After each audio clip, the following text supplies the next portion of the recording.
Madura menolak orang Banten untuk berdakwah di Madura. Itu hoax. Itu hoax. Tidak ada ulama Madura menolak berdakwahnya putra Nusantara ke Madura. Itu tidak ada. Dan ini saya mendapatkan konfirmasi langsung.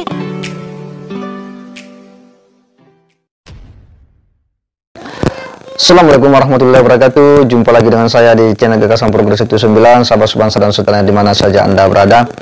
Kembali kita akan mengulas informasi update terkait dengan Nasab Pahlawi, dan ini sebuah video yang mencoba merespon ya beberapa hari yang lalu ketika Kiai Madudin Usman itu katanya ditolak untuk datang ke Madura untuk berceramah ya, menyampaikan dia punya hasil penelitian, dan penolakan itu nampak dari sejumlah selebaran yang ditandatangani yang menurutnya di situ adalah aliansi ulama dan tokoh Madura.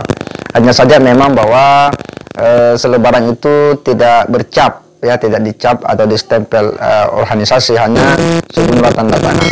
Tetapi menariknya bahwa setelah kejadian itu respon dari sebagian orang Madura justru berbeda. Nah, kali ini ada sebuah tanggapan dari seorang kiai juga yang merasa bahwa tidak demikian. Orang Madura tidak pernah menolak orang-orang pribumi Nusantara untuk datang berceramah di Madura. Nah, ini yang kemudian menarik ya untuk kemudian kita ikuti perkembangannya. Bagaimana tidak? Karena informasi terkait dengan penolakan Kiai Madudin Usman ini ternyata itu juga tidak jelas karena tidak distempel ya dan kop organisasi. Nah, di satu sisi apa yang disampaikan oleh Kiai ini jelas membantah itu semua. Nah, seperti apa ulasannya saya kira penting untuk kemudian kita edukasikan. Mari kita simak sama-sama. Warahmatullahi wabarakatuh. Anak kandung Ibu Pertiwi lah ini. Nah, ini yang tidak disadari. Kita ini bukan anak tiri, apalagi anak angkat. Banyak dari kalangan orang-orang yang ingin memiliki ekstensi di Nusantara ini, sehingga menghalalkan segala macam cara. Di antaranya mengaku datang tidak untuk menjajah, tapi untuk mencetak ulama, mencetak kiai. Lagi ini prinsipnya dari mana? Jauh sebelum dirimu datang hadir di Nusantara, di Nusantara itu sudah memiliki peradaban, peradaban keilmuan, peradaban kebudayaan, juga peradaban akhlakul karimah. Tidak ada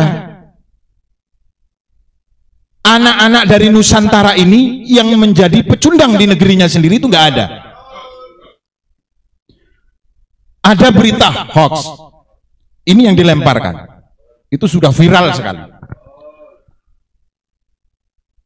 Bahwasanya sekarang ini terjadi satu propaganda. Madura menolak orang Banten untuk berdakwah di Madura. Itu hoax. Itu hoax. Tidak ada ulama Madura menolak berdakwahnya putra Nusantara ke Madura. Itu tidak ada. Dan ini saya mendapatkan konfirmasi langsung dari nama-nama ulama-ulama yang dicatut, diviralkan di YouTube. Itu bohong. Silahkan datang ke Madura, datang ke Jawa Timur untuk mendakwahkan, jangankan agama Islam, mendakwahkan agama di luar Islam sekalipun di Nusantara tidak ada yang menolak, karena hidayah bukan milik kalian, tapi hidayah milik Allah Subhanahu wa ta'ala. Ini kalau agama Islam dibawa oleh orang-orang yang mengaku dirinya paling dekat dengan Rasulullah, yakin orang-orang Hindu, orang-orang Buddha tidak akan ada yang mau untuk memeluk agama Islam. Ini yang dimaksud oleh beliau Bhinneka Tunggal Ika, keramat, karena Bhinneka Tunggal Ika adalah aplikasi dari ajaran Nabi Muhammad rahmatan lil alamin.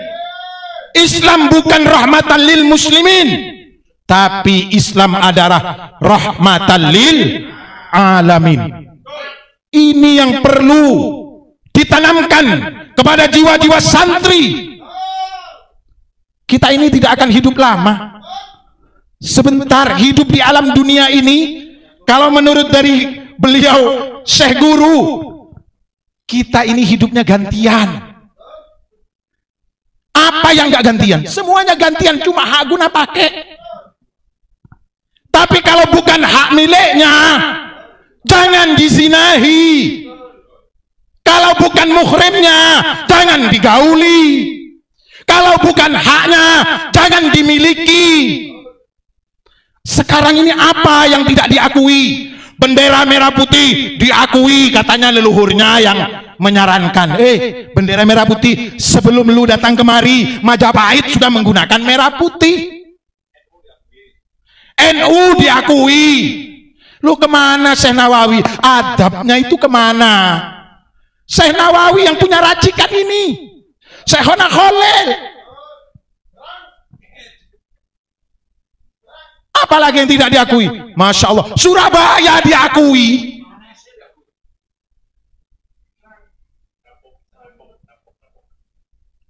Kita ini perlu memberikan warning